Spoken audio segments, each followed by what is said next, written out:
رحم دلی سے مراد ہے کہ کسی انسان کے ساتھ معاملہ طے کرتے ہوئے ترس، نرمی، مہربانی اور درگزر سے کام لینا، یعنی سب سے اچھے طریقے سے اور محبت سے بات کرنا۔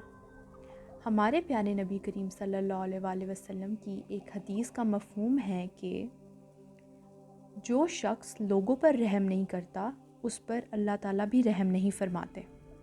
السلام علیکم، میں ہوں نریٹر اریبہ ایوب اور میں حاضر ہوں ایک نئی کہانی کے ساتھ جس کا عنوان ہے رحم دل لڑکا اور جادوئی ہیرا۔ ایک گاؤں میں ایک لڑکا جمال اپنی بوڑھی ماں کے ساتھ رہتا تھا۔ اس کا باپ وفات پا چکا تھا۔ بوڑھی ماں نے مشکل وقتوں کے لیے تھوڑے بہت پیسے بچا رکھے تھے۔ دونوں ماں بیٹا لوگوں کے ہاں مزدوری کیا کرتے اور یوں ان کا گزر بسر ہوتا رہتا۔ ایک دن بوڑھی ماں بیمار پڑ گئی اور آمدنی کا سلسلہ بند ہو گیا۔ جب گھر میں سب کچھ ختم ہو گیا تو بوڑھی ماں نے جمال کو چند سکے دیے اور کہا کہ وہ بازار سے کھانے پینے کا سامان لے آئے۔ جمال ماں کی ہدایت پر پیسے لے کر گھر سے بازار روانہ ہو گیا۔ جب وہ بازار میں پہنچا تو اس نے ایک عجیب منظر دیکھا کہ کچھ شرارتی لڑکے ایک کتے کو باندھ کر بری طرح سے پیٹ رہے تھے۔ کتا تکلیف کے مارے کراہ رہا تھا مگر لڑکوں کو اس کی پرواہ تک نہیں تھی۔ جمال نے لڑکوں کے پاس جا کر انہیں منع کیا تو وہ الٹا اس کے گلے پڑ گئے۔ انہوں نے بتایا کہ کتا جھپٹ کر ان کا سارا گوشت کھا گیا ہے جو وہ بازار سے لے کر گھر آئے تھے۔ جمال نے انہیں سمجھایا کہ ایسا کرنے سے ان کا گوشت کون سا واپس آ جائے گا، مگر وہ لڑکے کسی صورت بھی کتے کی جان چھوڑنے پر تیار نہیں تھے۔ جمال نے اپنے سکوں کی تھیلی ان کی طرف بڑھائی اور کہا کہ وہ ان پیسوں سے اپنا نقصان پورا کر لیں۔ لڑکوں نے تھیلی دیکھی تو فوراً کتے کو چھوڑ دیا اور تھیلی لے کر رفو چکر ہو گئے۔ کتا تشکرانہ نظروں سے جمال کو دیکھنے لگا۔ اس نے کتے کو ساتھ لیا اور واپس گھر چلا آیا۔ جمال نے ماں کو سب کچھ سچ سچ بتا دیا۔ بوڑھی ماں نے کہا کہ اس نے ایک بے زبان کی مدد کر کے اچھا کام کیا ہے۔ دونوں ماں بیٹوں نے اس رات روٹی کے کچھ بچے کچے ٹکڑے بھگو کر خود بھی کھائے اور کتے کو بھی کھلائے۔ اگلے دن ماں نے 3 سکے جمال کے ہاتھ پر رکھ کر کہا کہ وہ بازار سے چند روٹیاں اور کتے کے لیے گوشت کے ٹکڑے لے آئے۔ جمال بازار کی جانب چل پڑا۔ جب وہ بازار پہنچا تو وہاں پھر ویسا ہی منظر دیکھنے کو ملا۔ وہی شرارتی لڑکے ایک بلی کو دم سے باندھے ستا رہے تھے۔ بلی پریشانی کے عالم میں چیخو پکار کر رہی تھی مگر لڑکوں کو اس کی تکلیف پر مزہ آ رہا تھا۔ جمال سے نہ رہا گیا اور وہ ان لڑکوں کے پاس چلا آیا۔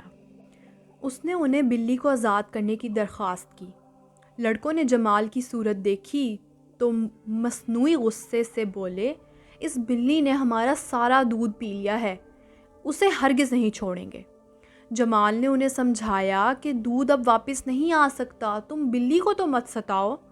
ایک لڑکا تیوری چڑھا کر بولا کہ اگر تمہیں بلی سے اتنی ہی ہمدردی ہے نا تو تم ہمارے دودھ کے پیسے دے دو اور بلی کو اپنے گھر لے جاؤ۔ جمال نے سکوں کی طرف دیکھا اور سوچا کہ اگر وہ آج بھی کھانے کے لیے کچھ نہیں لے گیا تو ماں بے حد غصہ کرے گی۔ بلی حسرت بھری نگاہوں سے جمال کو دیکھ رہی تھی۔ جمال کا دل پسیج گیا اور اس نے 3 سکے ان شرارتی لڑکوں کو دے کر بلی لے لی۔ وہ بلی لیے جب گھر پہنچا تو ماں نے پوچھا کہ کھانا لے آئے ہو؟ تو جمال نے سب واقعہ سنا دیا۔ ماں نے اسے تسلی دی اور کہا کہ کوئی بات نہیں، بے زبان جانور کی مدد کرنا ہماری بھوک سے زیادہ بہتر ہے۔ اس رات بھی ماں نے روٹی کے چند بوسیدہ ٹکڑے ڈھونڈ کر انہیں پانی میں بھگویا اور انہی سے پیٹ بھر لیا۔ تیسرے دن بوڑھی ماں نے 3 سکے جمال کو دیے اور کہا کہ یہ آخری جمع پونجی ہے، بازار جاؤ اور چند روٹیاں، کتے کے لیے کچھ گوشت کے ٹکڑے اور بلی کے لیے تھوڑا سا دودھ لے آؤ۔ جمال بازار کی طرف چل پڑا۔ وہاں وہ 3 لڑکے موجود تھے جو جمال کا ہی انتظار کر رہے تھے۔ جمال کی صورت دیکھتے ہی انہوں نے جیب میں سے ایک چوہا نکالا اور اسے جوتیوں سے پیٹنے لگے۔ چوہا جان بچانے کے لیے ادھر ادھر بھاگنے لگا مگر اسے کوئی راہ نہیں مل پائی۔ جمال کو یہ منظر دیکھ کر بڑا ترس آیا اور وہ ایک بار پھر ان لڑکوں کے ہاتھ لٹ گیا۔ لڑکوں نے سکوں کے عوض چوہا اس کے حوالے کیا اور چلتے بنے۔ وہ ڈرتا ڈرتا گھر واپس لوٹا اور سب کچھ سچ ماں کو بتا دیا۔ ماں نے کہا کہ یہ آخری پیسے تھے، اب کچھ نہیں ہو سکتا۔ کوئی بات نہیں، بے زبان مخلوق کی مدد کرنا پیٹ کی آگ بجھانے سے بہتر عمل ہے۔ اس رات وہ سب بھوکے ہی سو گئے۔ اگلے دن جمال نے سوچا کہ گھر میں کچھ کھانے کے لیے نہیں، اگر وہ دریا سے مچھلی پکڑ کر بازار میں بیچ دے تو کھانے کے لیے پیسے مل سکتے ہیں۔ وہ صبح سویرے دریا کی طرف نکل پڑا۔ وہ بھوکا ہی سارا دن کوشش کرتا رہا مگر کوئی مچھلی ہاتھ نہیں لگی۔ جب شام ہوئی تو ایک کمزور سی مچھلی اس کی گرفت میں آئی۔ اس نے مچھلی کو دیکھا تو بڑا ہی مایوس ہوا کیونکہ کوئی بھی یہ مچھلی خریدنے پر تیار نہیں ہوتا۔ وہ مچھلی لے کر گھر چلا آیا۔ بوڑھی ماں نے اسے مشورہ دیا کہ وہ اس مچھلی کے ٹکڑے کاٹ کر جانوروں کو ڈال دے تاکہ ان کا پیٹ تو بھر جائے۔ جمال نے جب مچھلی کا پیٹ چاک کیا تو اس میں سے ایک چمکتا ہوا ہیرا برآمد ہوا۔ جمال نے ہیرے کو جیب میں ڈال لیا اور مچھلی کے ٹکڑے کتے اور بلی کے سامنے ڈال دیے جو جلدی سے اس پر ٹوٹ پڑے۔ اچانک جمال کو سرگوشی سنائی دی۔ جمال نے حیرت سے ادھر ادھر دیکھا مگر سرگوشی کرنے والا کوئی دکھائی ہی نہیں دیا۔ اس نے اسے اپنا وہم قرار دیا۔ تھوڑی دیر بعد پھر سرگوشی سنائی دی تو جمال چونک پڑا۔ کوئی بول رہا تھا۔ جمال نے ڈرتے ڈرتے پوچھا، تم کون ہو اور مجھے دکھائی کیوں نہیں دے رہے؟ آواز دوبارہ آئی کہ میں جادوئی ہیرا ہوں اور تمہاری جیب میں پڑا ہوا ہوں۔ جمال نے جلدی سے جیب میں سے ہیرا باہر نکالا اور اسے گھورنے لگا۔ تم کیا چاہتے ہو؟ جمال نے پوچھا تو اس نے بتایا کہ وہ جادو کا ہیرا ہے اور وہ اس کی کسی بھی خواہش کو پورا کر سکتا ہے۔ جمال کو اس کی بات پر یقین نہیں آیا اور اس نے جادوئی ہیرے سے کھانا طلب کر لیا۔ اگلے ہی لمحے جمال کے سامنے لذیذ اور گرم کھانوں کا ایک دسترخوان سج گیا۔ یہ دیکھ کر جمال بڑا خوش ہوا۔ اس نے اپنی ماں کو سارا واقعہ بتایا تو ماں نے کہا کہ یہ تمہاری نیکی کا بدلہ ہے۔ ماں، بیٹے اور جانوروں نے مل کر لذیذ کھانوں سے خوب پیٹ بھرا۔ اب جمال کو کھانے پینے کی فکر باقی نہیں رہی تھی اور وہ جادوئی ہیرے کی مدد سے عمدہ عمدہ کھانے کھاتا تھا۔ ایک دن جمال اپنے دوست جانوروں کے ہمراہ بازار میں جا رہا تھا کہ اس نے شاہی سواری پر شہزادی کو دیکھا جو بڑی ہی خوبصورت تھی اور قیمتی لباس میں ملبوس تھی۔ شہزادی کو دیکھ کر جمال کے دل میں خواہش پیدا ہوئی کہ وہ اس کی بیوی بنے۔ اس نے گھر آ کر اپنی ماں سے خواہش کا اظہار کیا تو اس کی ماں سٹپٹا گئی۔ اس نے جمال کو بڑا سمجھایا مگر وہ شہزادی سے شادی کرنے کی ضد پر اڑا رہا۔ ماں نے مجبور ہو کر قصر شاہی کی راہ لی اور بادشاہ سے شہزادی کا رشتہ مانگا۔ بادشاہ نے حقارت سے ماں کو دھتکارا اور کہا کہ میری بیٹی کی صرف اسی شخص سے شادی ہو سکتی ہے جس کے پاس 30 تھال قیمتی جواہرات ہوں۔ ماں یہ سن کر مایوس ہو گئی اور گھر آ کر جمال کو آگاہ کیا۔ جمال نے کہا کہ ماں، فکر مت کرو، یہ بندوبست ہو جائے گا۔ اگلے ہی دن جمال نے جادوئی ہیرے سے 30 تھال جواہرات کی فرمائش کر دی جو فوراً پوری ہو گئی۔ جمال نے اپنی ماں کو دوبارہ بادشاہ کے پاس بھیجا۔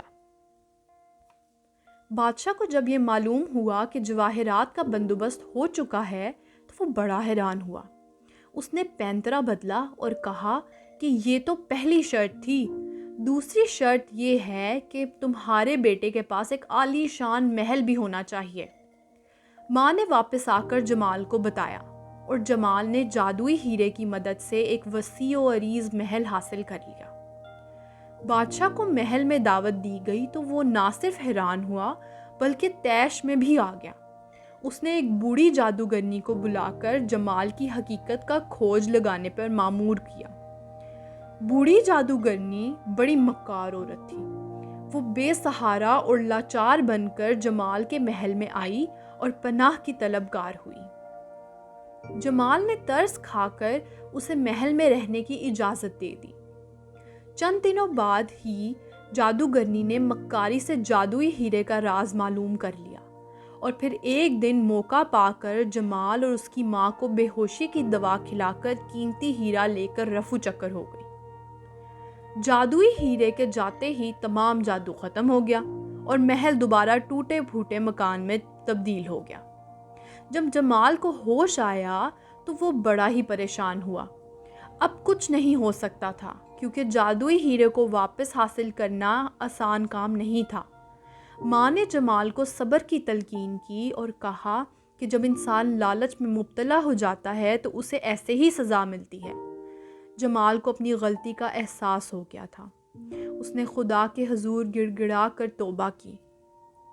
دوسری طرف جانور اپنے مالک کو غمگین دیکھ کر بڑے ہی دکھی ہوئے۔ بلی نے کتے سے کہا کہ ہمیں کچھ کرنا چاہیے۔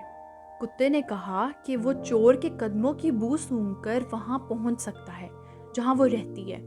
بلی نے کہا کہ ٹھیک ہے، تم ہمیں وہیں لے چلو۔ تینوں جانور ساتھ چل پڑے۔ کتا سونگتا ہوا جادوگرنی کے مکان تک پہنچ گیا۔ بلی نے جست لگائی اور دیوار پر چڑھ گئی۔ بلی نے گھر کا جائزہ لے کر بتایا کہ جادوئی ہیرا بڑھیا کے سرہانے رکھے طاق میں بند ہے۔ چوہے نے کہا کہ میں طاق کو کتر کر ہیرا نکال لوں گا۔ بلی نے چوہے کو منہ میں دبا کر جادوگرنی کے کمرے میں لے گئی۔